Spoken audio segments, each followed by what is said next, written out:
Title: The Little Lantern That Could. Once upon a time, in a quiet village nestled between rolling hills, there lived a tiny lantern named Lumi. Lumi was small, with a flickering light that wasn't as bright as the others. All the lanterns in the village had different jobs. Some lit the pathways, others adorned the trees during festivals, and a few hung outside the village homes, keeping them safe at night. But Lumi was always given the smallest and least important tasks. "You're too small," the bigger lanterns would say. "You can only light the tiniest corners." Lumi didn't mind too much at first.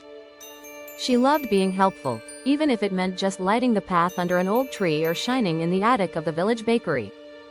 But as time passed, Lumi began to feel like her light didn't matter. "If I can't light up the whole village, does my light even make a difference?" she wondered.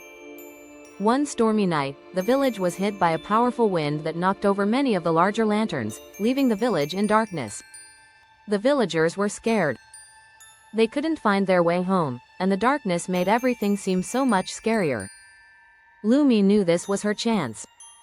She may not have been the brightest lantern, but she was small and quick. "I might not light up everything, but I can do my part," she thought. With all her might, Lumi rolled out into the village square. She flickered and glowed as brightly as she could.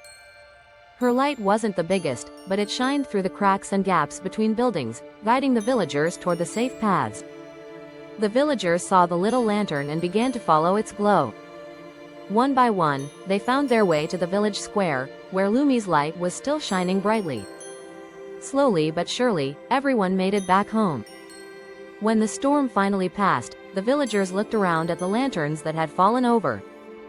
But it was Lumi, the little lantern, who had kept them safe.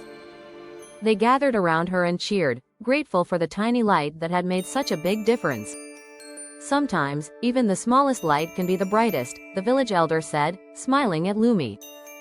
From then on, Lumi was no longer given the small jobs. The villagers realized that no matter how big or small, every light mattered. And Lumi had proven that even the tiniest lantern could lead the way when it mattered most.